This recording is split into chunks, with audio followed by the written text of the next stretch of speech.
Hi, guys, welcome back to the channel. Asia Fitness. Okay, देखा जाने camera वाला था वो करता है.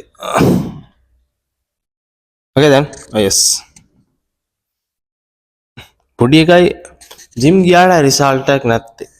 ගොඩක් මිනිස්සු ජිම් ගියාට ඒක රිසල්ට් එකක් නැහැ. මොකද මේ කරුණ බා වෙන්න පුළුවන්. ගොඩක් අය ජිම් ගියාට ඇත්තටම පළවෙනි එක තමයි ඒගොල්ලන් කන්සිස්ටන්ට්ලි යන්නේ නැහැ. ඒ කියන්නේ ජිම් එකට එක දිගට යන්නේ නැති නිසා ගොඩක් අය හිතනවා ජිම් එකට ගියා කියලා ඇඟ බොඩි එක මාසෙන් 6කින් හදන්න පුළුවන්. ඇත්තට මේක බොරුවක්. වා එක දිගට මාස 6ක් 7ක් යද්දි තමයි ඔයාගේ ප්‍රෝග්‍රස් එක වැඩි වෙන්නේ. මොකද ඔයා වෙයිට් ට්‍රේනින් කරන විදිහත් එක්ක අනුව ඔයාගේ තියෙන උවමනාවත් එක්ක ඔයා කන බොන කෑමත් එක්ක තමයි ගොඩක් ඔයා බිගිනර් කෙනෙක් නා.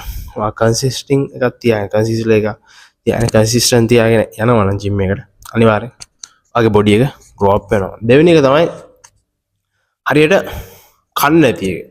ගොඩක් අය හරියට කන්නේ. මං කියන්නේ කැලරි කවුන්ට් කරලා කන්න ඕනි කියලා. ඒක වැදගත්.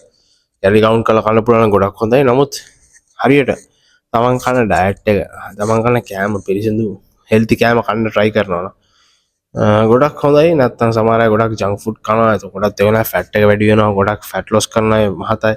ගොඩක් අය ජංක් ෆුඩ් කන නිසා ඒගොල්ලන්ගේ ෆැට් එක වැඩි වෙනවා. ඊට පස්සේ ඒගොල්ලන් ජිම් එක නතර කරනවා. අනිත් එක තමයි තුන්වෙනි එක තමයි හරියට ට්‍රේනින් කරන්න නැති එක. ඒ කියන්නේ දැන් ආවොත් ඔයාට ෂෙඩියුල් එකක් දෙනවා. සමහර ජිම් වල ෂෙඩියුල් දෙනවා, සමහර ඒවාල දෙන්නේ නැහැ.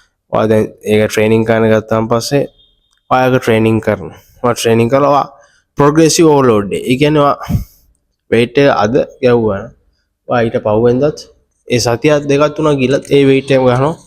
reps ගන්න ඒ විදියමයි. set ගන්නත් ඒ විදියමයි. ඔයා පොඩ්ඩක් වෙනස් කරන්න. ඒ කියන්නේ බර පොඩ්ඩක් වැඩි කරලා නැත්නම් set එක වැඩි කරලා පොඩ්ඩක් ඔයාට challenge එකක් දෙන්න. progressive overload. අන්න ඒක කරේ නැතත් අනිවාර්යෙන් ඔයාගේ රිසල්ට් එක දකින්න බෑ. හතරවෙනි එක තමයි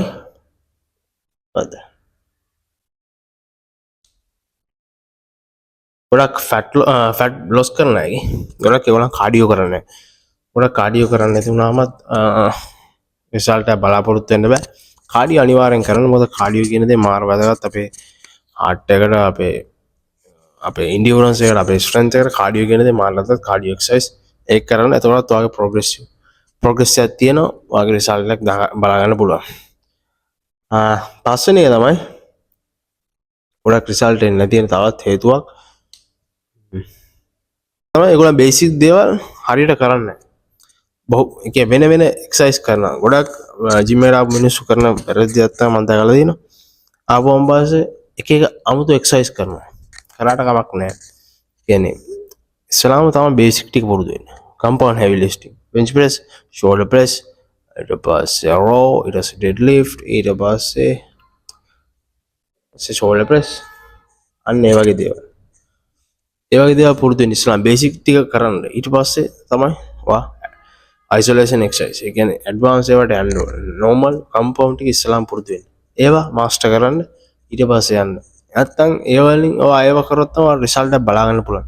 නැත්නම් මේ පොඩි එක මසල් පාර්ට් වලට ගහන ඒවා ගැහුවා කියලා ඔයාගේ ඇඟ හැදෙන්නෙත් නැහැ. රිසල්ට් එකක් පේන්නේ නැහැ. ඒක රිසල්ට් එකක් පේන්නේ කාලයක් යන්න ඕනේ. ඔයාගේ මසල් එක grow up වුණාම තමයි ඇඟේ isolation exercise කරන්න ගන්න.